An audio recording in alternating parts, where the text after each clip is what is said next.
see, last lecture only I initiated my discussion about this section 112A, which was introduced in Income Tax Act in 2018. So look at the background of this particular section. I told you there are investors who are investing from India in Indian share market. So that was taxable. There are investors who are investing in India from USA. That is taxable. Who are investing from Canada, that is taxable. Dubai, that is taxable. Any other foreign country, taxable. But investors who are investing from Mauritius was not taxable, because India Mauritius is having double taxation avoidance agreement, which is the double taxation treaty, tax treaty between two nations. According to that tax treaty, if person invest in India through Mauritius shall not attract capital gain tax in India. This is what is written in that tax treaty. Now please understand, all foreign investors have started doing one manipulation by traveling to the Mauritius, by creating some office in Mauritius, very small office in Mauritius, and by parking their funds in Mauritius, and they used to invest in India through Mauritius. Though in India capital gain tax was chargeable, but majority of them were not paying tax. And it was completely unbearable pain for income tax when they realized that not only those foreigners are evading taxes through Mauritius route, but also Indians, please understand, but also Indians who are having very good amount of money, they are also traveling to Mauritius and they are bringing their investment back in India from Mauritius. Now, Finance Minister P. Chidambaram, then he got little frustrated, upset, and he said, okay, let's remove section 10, let's introduce section 1038 in Income Tax Act, which gives fully exemption to capital gain that people earn on share market. Now, this section was there till 2018. The story I have to tell you, I'm telling you the background, what happened before this. Okay, so this was happening till 2004 kind of. 2004, 2005, 2006, 7 onwards, this STT and all has started. Now, but he said there won't be any tax on capital gain that people are earning from share market. But there are 3-4 small situation condition that people should comply with. Pahla condition, the asset that they have transferred should be equity share or equity oriented fund or business trust unit. So something like this, equity market. Okay. Second, the asset should be, the share should be long term capital asset. Ab share market mein share long term kab banta hai? When period of holding is more than 12 months. I'm talking about technically equity share. I'm talking for listed equity shares, because usually we deal in listed equity shares. Okay, so this is there, and the transaction should take place in recognized stock exchange. Matlab recognized stock exchange matlab India mein abhi recognized stock exchange mein kaun hai? What are the stock exchange that you know? Bombay Stock Exchange. Bombay stock exchange, national stock exchange, ठीक है ना, BSc NSC, ये 2 recognise अपने को पता है. Alright, so recognise stock exchange means recognised by SEBI, recognised by government of India, तो उनका कंट्रोल उसके ऊपर होता है, तो that is recognised stock exchange. ऐसा तुमने छोटा मोटा म्यूचुअली चालू किया स्टॉक एक्सचेंज, तो उसकी बात नहीं हो रही है. And fourth condition is said, because you are dealing in a recognised stock exchange, you must pay security transaction tax. Now security transaction tax एक अलग ही tax है, it's not in income tax. It was introduced through Finance Act. Rate भी मैंने आपको बताया बहुत कम होता है, 0.01, 0.025, very negligible tax. तो 0.01 के ऊपर फोकस रखो आप. Okay, security transaction tax भरना पड़ेगा. Now people said okay यार, वो long term capital gain tax पहले लगता था 112 में 20%, कहाँ 20% और कहाँ 0.01%. तो आप देख सकते हो टैक्स, मतलब वो तो इनकम टैक्स है ही नहीं. पहले तो इनकम टैक्स था, तो इनकम टैक्स तो गवर्नमेंट ने बोल दिया एग्जेम्प्ट. नाउ अभी देखो उसने गेम क्या खेला. ठीक है, मैं आपको गेम क्या बता रहा था, उसका इतना बड़ा गेम खेला ना उसने, गवर्नमेंट ऑफ इंडिया ने फॉरेनर्स के साथ या सारे लोगों के साथ. लॉन्ग टर्म कैपिटल गेन का रेट था 20% बिफोर 1038 एंड आफ्टर 1038. हम उसकी बात करें, हमें और एक बात करेंगे अभी, आफ्टर की बात करेंगे. ठीक है ना, पहले ये तो देखो बिफोर 1038 और आफ्टर 1038 उसने क्या गेम किया. तो लॉन्ग टर्म कैपिटल गेन जो टैक्सेबल था एट द रेट ऑफ 20%, वो हटा के उसको क्या कर दिया, फुल्ली एग्जेम्प्ट. मैं यहाँ पे फुल्ली वर्ड भी ऐड कर देता हूँ, क्योंकि यहाँ पे कोई लिमिट नहीं था. Fully exempt. 1 करोड़ कमाया, 1 करोड़, 10 करोड़ कमाया, 10 करोड़, 1000 करोड़ कमाया मार्केट में से, तो 1000 crore exempt, no limit. Okay, पूरा एग्जेम्प्ट कर दिया उन्होंने सेक्शन 1038 में. अब मैं आपको सेकेंड पॉइंट क्या बता रहा था उस दिन, जिस दिन नेटवर्क डिस्कनेक्ट हो गया, क्या शेयर मार्केट में गेन कमाना मतलब आप समझो, if you trade in 1000 crore अगर आज आप घुमाओगे मार्केट में, तो आपको गेन जो होगा वो 20 करोड़ के आसपास का होगा। ऐसा मेरा पर्सनल आपको एक्सपीरियंस बता रहा हूँ। On an average I am considering this, ठीक है ना। होने के लिए तो डबल भी हो सकता है, लेकिन जब जाता है तो डबल भी जाता है। I am saying on an average, on regular basis, if you can have this particular calculation कि 1000 रुपए का अगर मैंने ट्रेडिंग किया, रुपीज में अगर बात करना है, तो 20 रुपए के आसपास का गेन होगा। This should be your understanding. अब देखो उसने गेन क्या किया। पहले जो टैक्स था वो लॉन्ग टर्म कैपिटल गेन के ऊपर था। तुमको क्या लग रहा है गवर्नमेंट छोड़ देगा ये अमीर लोगों को? अमीर लोगों से टैक्स नहीं लेंगे हम, फॉरेनर लोगों से टैक्स नहीं लेंगे।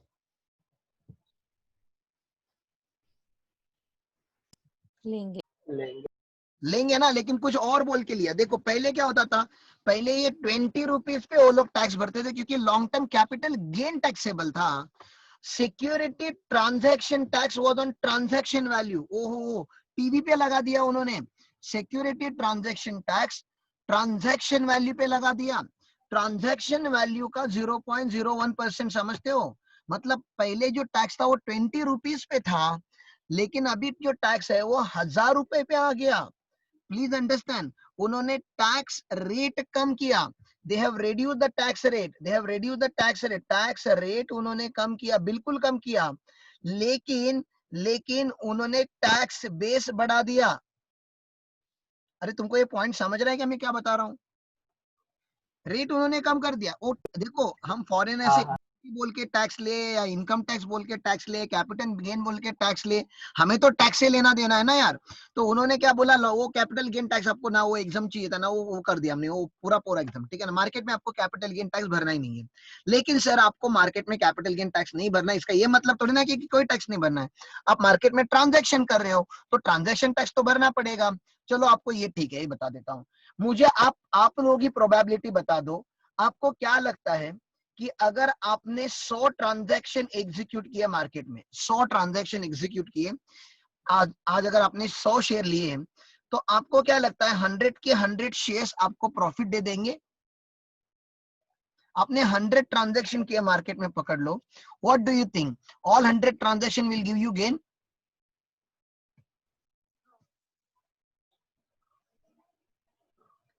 नो।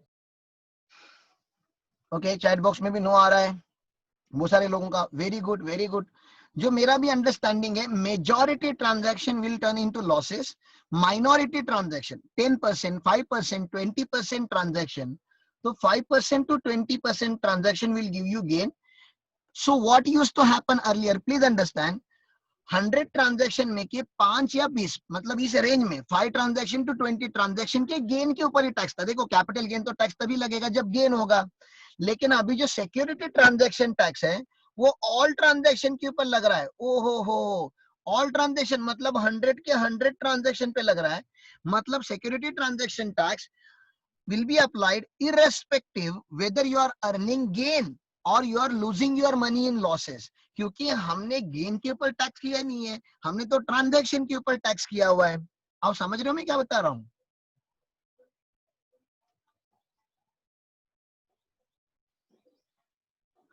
100 अगर ट्रांजैक्शन करोगे तो 1 या 2 या 5 या 10 ट्रांजैक्शन में आपको फायदा होता था।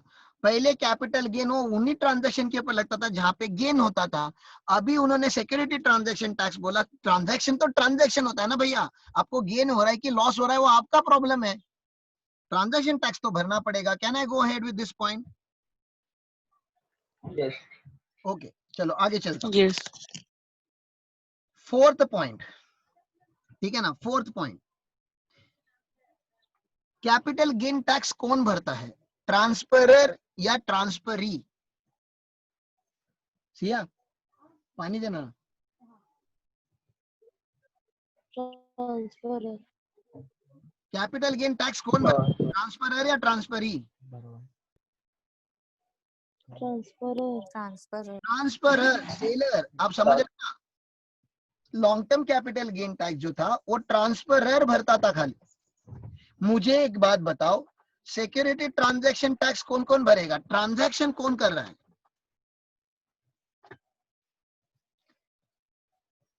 अगर आपको मार्केट से शेयर परचेस करना होगा तो कितनी पार्टीज होनी चाहिए? Tell me. दो। तो ट्रांजैक्शन टैक्स जो है ना, वो ट्रांसफरर भी भरता है और ट्रांसफरी भी भरता है। ओ हो, देखो दो लोग टैक्स भर रहे हैं, क्योंकि अगर आप सेल कर रहे हो तो कोई तो बाय कर रहा है, और जो सेल कर रहा है वो सेल ट्रांजैक्शन कर रहा है, और जो बाय कर रहा है वो बाय ट्रांजैक्शन कर रहा है, और ट्रांजैक्शन हो रहा है दोनों साइड से, तो दोनों पार्टी टैक्स भरेंगे। पहले कैपिटल गेन तो एक ही पार्टी देती थी।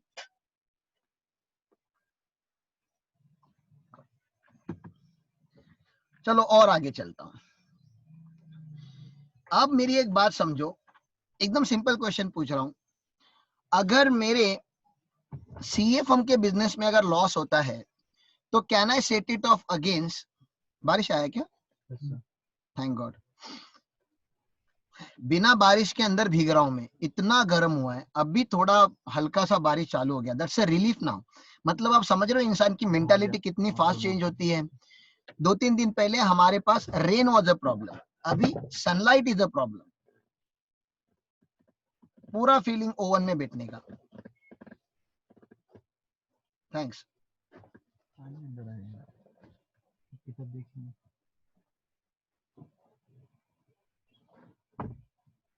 Thank you praline. ओके, तो सुनो मेरी बात। मैं आपको क्या पूछ रहा था, किसी एसएससी का बिजनेस 1 में लॉस हो गया और किसी बिजनेस 2 में प्रॉफिट हो गया, तो can he set of this loss again this profit? मैं आपको पूछना चाहता हूं, can he set of this business loss again this business profit? Loss का सेट ऑफ मिलता है क्या इनकम टैक्स में? Hello, Yes. लॉस का सेट ऑफ मिलेगा ना यार। यहाँ पे अगर 8 लाख का लॉस है और यहाँ पे 20 लाख का अगर प्रॉफिट है तो ये सेट ऑफ हो जाएगा ना। अभी मेरा सेकंड क्वेश्चन समझो, अगर ये जो लॉस है वो एग्रीकल्चर इनकम का लॉस है, 8 लाख रुपया उसको एग्रीकल्चर इनकम में लॉस हुआ है, और उसके पास बिजनेस प्रॉफिट है 20 लाख रुपए का, अभी ये सेट ऑफ होगा क्या? एग्रीकल्चर में लॉस हुआ है, फार्मिंग में लॉस हुआ है, और बिजनेस प्रॉफिट है उसके पास 20 लाख का, अभी ये सेट ऑफ हो पाएगा क्या?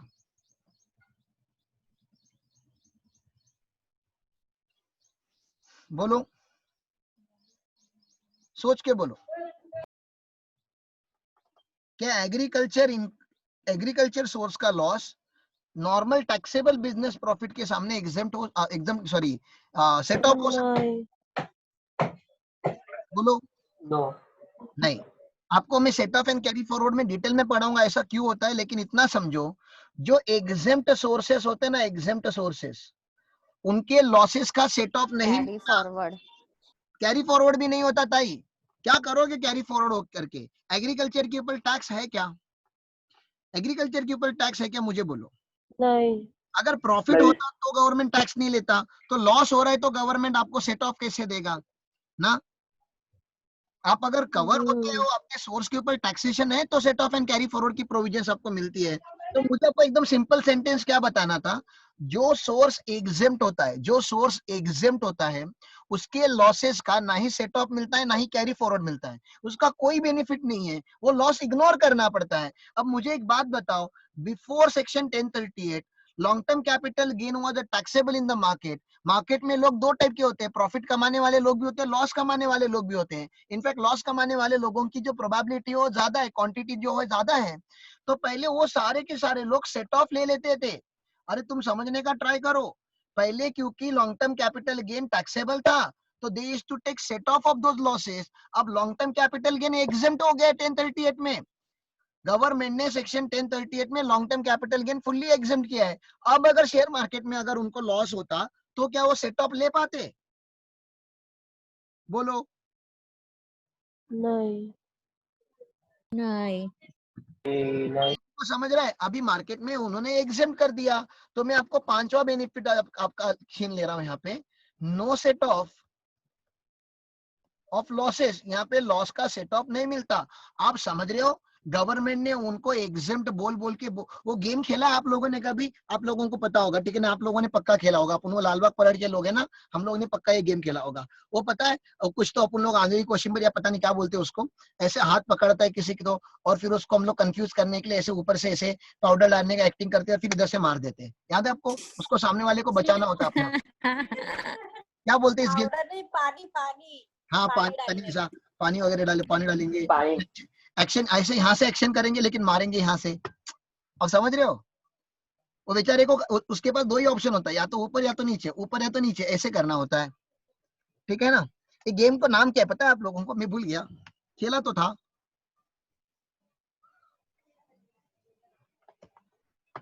आपने कितने जने को मारा था?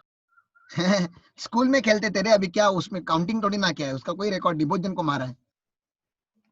तो मार भी खाया है भाई, दोनों होता है उसमें, मारना भी होता है, मार खाना भी होता है। तो आप समझ रहे हो, गवर्नमेंट भी ऐसे कर रहा है, देखो एग्जाम एग्जाम एग्जाम एग्जाम ले STT, exam exam exam exam ले एसटीटी, ठीक है ना। तो दिखा कुछ और रहा है, एग्जाम बोल रहा है और मार रहा है, ठीक है ना। तो ऐसे नहीं चलेगा ना यार। ये समझने के लिए, ये गवर्नमेंट, ये इन्वेस्टर्स को समझने के लिए कि गवर्नमेंट एग्जाम बोल बोल के आपसे अलग ही रूप में टैक्स ले रहा है, ये समझने के लिए जो एफआईआर वगैरह होते ना, उनको 10 से 12 साल लग गए। इंडियन गवर्नमेंट भी आपको लग रहा है कि कम है, इतना भी कम नहीं समझो गवर्नमेंट को हमारी, ठीक है ना। ये बहुत टाइम लग गया उनको समझने के लिए। फिर आए 2014 में अपनी बीजेपी गवर्नमेंट, ठीक है ना। Jaitley uncle genuine finance minister के नाम से जाने जाते हैं, ठीक है ना। कोई हाइड एंड सीक गेम नहीं, जो है वो पेपर पे रख देते हैं। तो उन्होंने बोला ठीक है, फॉरेन इंस्टीट्यूशनल इन्वेस्टर्स का पहले बेनिफिट समझो। ये आपके सिलेबस में नहीं भी होगा तभी भी फर्क नहीं पड़ता। नेट डिस्टर्ब हो गया।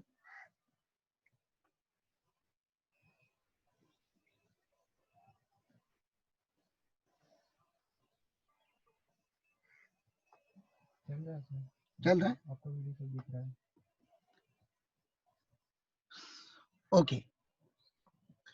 तो मैं आपको क्या समझा रहा हूं, देखो फॉरेन इंस्टीट्यूशनल इन्वेस्टर्स को जेटली अंकल ने क्या बेनिफिट दिया, देखो, क्योंकि मोदी अंकल सारे कंट्रीज में जा जाके बोल रहे थे कि हमारे देश में आओ इन्वेस्टमेंट करो, देश में आओ इन्वेस्टमेंट करो।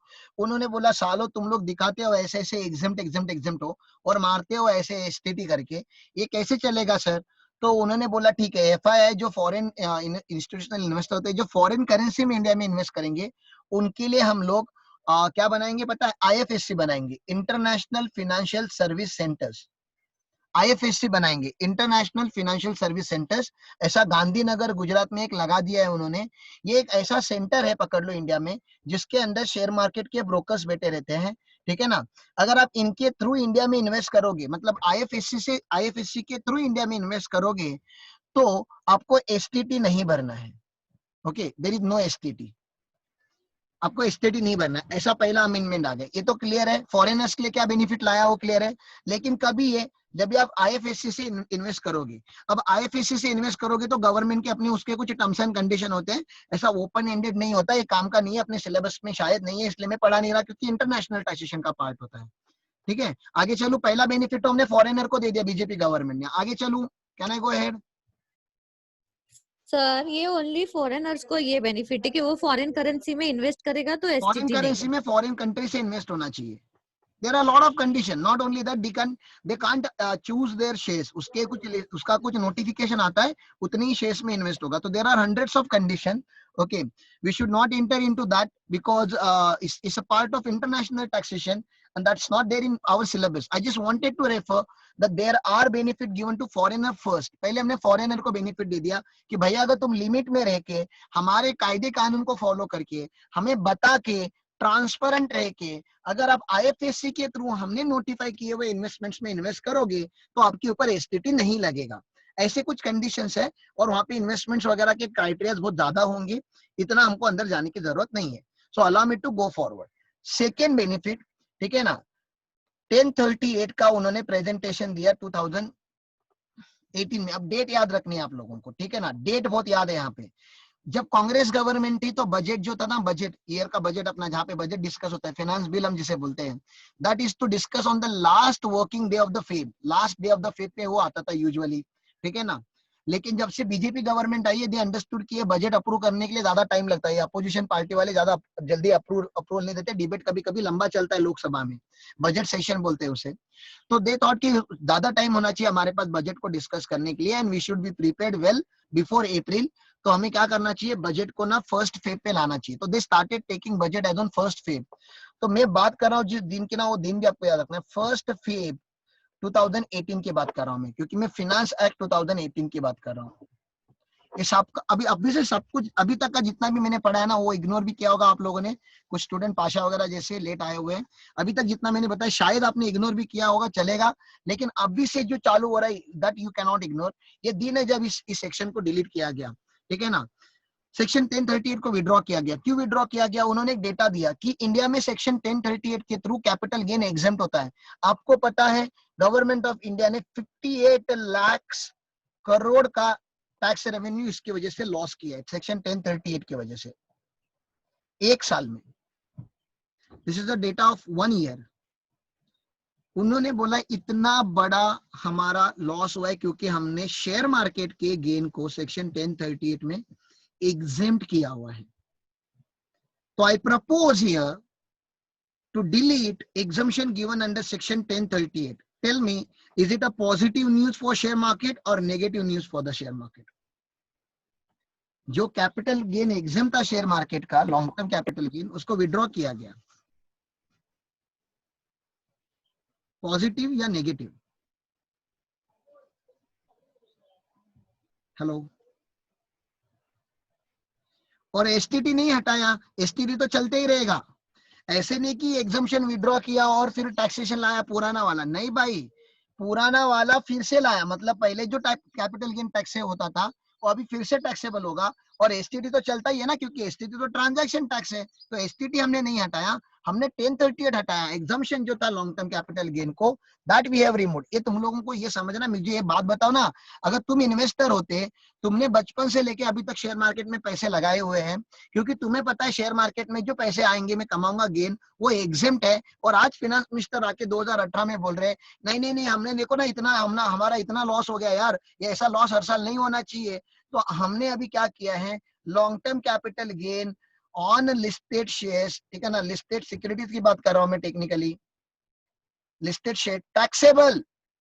ये पॉजिटिव न्यूज है शेयर मार्केट के लिए कि नेगेटिव न्यूज है, इतना तो बताओ। मार्केट कोलैप्स होगा कि ऊपर जाएगा?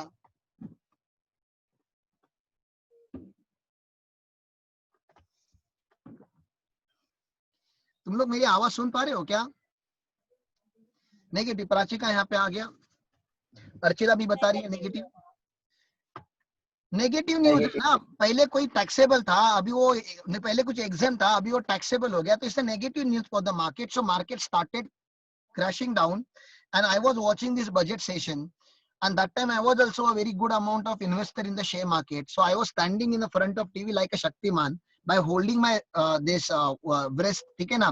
क्यों? क्योंकि डर लग रहा था अभी मार्केट कितना नीचे गिरेगा भगवान जाने, ठीक है ना, क्योंकि कोलैप्स होना चालू हुआ। तो उन्होंने बोला no need to create a panic. सुनो, पैनिक होने की कोई जरूरत नहीं है। अब अलग अलग उनकी बातें समझो, हर एक बात के ऊपर पॉइंट है, ठीक है ना, हर एक बात एक लॉ है, एक सेक्शन है, समझो अपने आप में। उन्होंने बोला पहली तो बात, हमारा अच्छा खासा रेवेन्यू लॉस हुआ है, ठीक है ना, इसलिए हमने लॉन्ग टर्म कैपिटल गेन का वो सेक्शन 1038 डिलीट करने का बात करके हमने नया सेक्शन लाया है जिसमें ये टैक्स होगा। तो कौन से सेक्शन की बात कर रहे हो? सेक्शन 112A, नया सेक्शन उन्होंने इंसर्ट किया फिनांस एक्ट 2012 में। 112 हमारे पास पहले से था, long term capital gain normal वाला, जमीन का, लैंड का, ठीक है ना। अभी ये जो 112A है ना, ये लगता है लिस्टेड सिक्योरिटीज के ऊपर, इक्विटी ओरिएंटेड फंड्स के ऊपर, बिजनेस ट्रस्ट यूनिट के ऊपर, तो ऐसे कुछ रहते लिस्टेड आइटम्स पकड़ लो, ठीक है ना, जिनके ऊपर भरना होना चाहिए एसटीटी। जिसके ऊपर क्या भरा होना चाहिए? एसटीटी। एसटीटी आप तभी भर पाओगे जब आपने ट्रांजैक्शन किया है रिकॉग्नाइज्ड स्टॉक एक्सचेंज से। तो ये सारे वही कंडीशन है जो मैंने पहले 1038 में पढ़ाए थे, लेकिन वो पहले एग्जम्पशन के लिए पढ़ाए थे, अभी टैक्सेबिलिटी के लिए पढ़ा रहा हूँ। Listed securities, equity oriented fund, business trust की यूनिट, जिनके ऊपर हमने एसटीटी भरा हुआ है,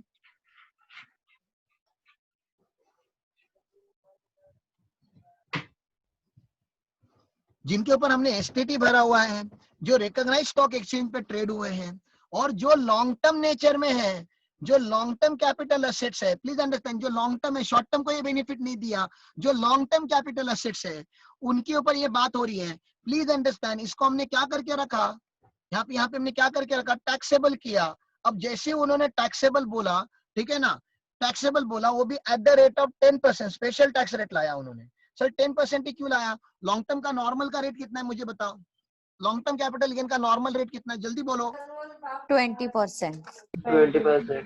20% है, तो शेयर मार्केट वालों को 10% क्यों किया? वो क्या अपने गांव वाले हैं क्या? उनको ऐसा क्यों किया? उनको कम टैक्स रेट क्यों बताया? जल्दी उसका लॉजिक बताओ। शेयर मार्केट वालों को क्यों उन्होंने कम लगाया रेट, 10% ही क्यों लगाया? ये तुमको इतना बड़ा बैकग्राउंड मैंने दिया, इतनी अलग अलग बातें बताई ताकि तुम अपना ब्रेन यूज कर पाओ। शेयर मार्केट, जमीन बेचूंगा तो 20% लेते हैं, घर बेचूंगा 20% लेते हैं, तो शेयर मार्केट में 10% क्यों लगाया?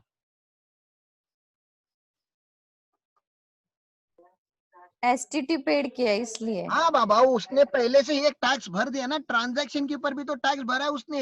एसटीटी पहला टैक्स है और इनकम टैक्स दूसरा टैक्स है, दो अलग अलग टैक्स लग रहे हैं, तो उसको रिलीफ देने के लिए 10% किया है। तो 10% is a concessional rate given to SSC because he have paid STT at a time of buy and at a time of sale both. अरे दोनों टाइम पे वो एसटीटी भर रहा है यार, और उनको बेनिफिट देखो, एसटीटी जब था ही नहीं तभी तो लोगों ने भरा नहीं होगा, उनको छोड़ दो, लेकिन एसटीटी जब से आया हुआ है 2007 वगैरह से, ठीक है ना, तो उसके ऑनवर्ड तो लोगों ने बाय के टाइम पे और सेल के टाइम पे दोनों टाइम पे एसटीटी भरना है यार। और वो बेचारों से अगर आप अलग से 20% टैक्स भी लोगे तो कितना टैक्स हो जाएगा उनके ऊपर। उसको इतना भी डिस्करेज नहीं करना था मार्केट को, इसलिए उन्होंने 10% लाया।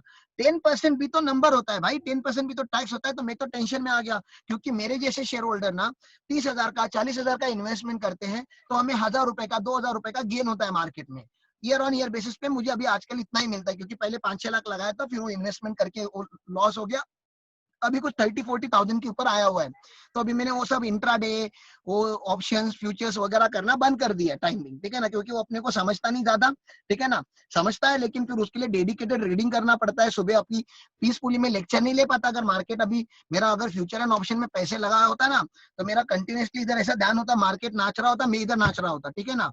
तो वो सब नहीं करना है करके मैंने क्या किया, लॉन्ग टर्म इन्वेस्टमेंट करना चालू किया। तो मुझे ईयर ऑन ईयर बेसिस पे 1,000 रुपया 2,000 रुपए का गेन होता है। तो मुझे टेंशन आ गया, मेरा वो 1,000-2,000 रुपया जो मैं मार्केट से कमा रहा था अभी, मेरे 50-60 हजार की इन्वेस्टमेंट के ऊपर पकड़ लो, वो भी साले लोगों ने 10% पे टैक्स कर दिया। तो समझो मेरे जैसे कितने इन्वेस्टर्स होंगे इंडिया में जिनको ये बुरा लग रहा था। तो उन्होंने पकड़ लो, जेटली अंकल ने स्पीच में ही बोला, जो गरीब लोग है, सुनो, जो गरीब लोग है, गरीब मतलब कौन से गरीब, शेयर मार्केट में के गरीब, जो गरीब लोग है शेयर मार्केट में, जिनका long term capital gain, please understand, जिनका long term capital gain, transaction नहीं, long term capital gain 1 lakh रुपए तक होता है, उसको टैक्स नहीं लगेगा, ठीक है ना। तो ये जो 10% है ना, ये तभी चार्ज होगा, प्लीज अंडरस्टैंड, ये तभी चार्ज होगा व्हेन इट एक्सीड्स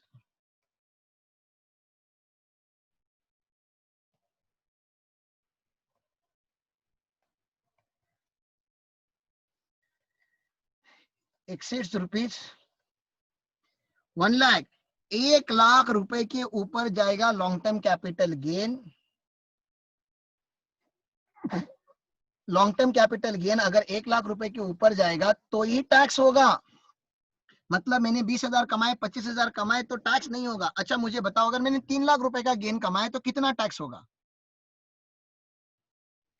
2 लाख के ऊपर। 2 लाख 2 होगा। लाख।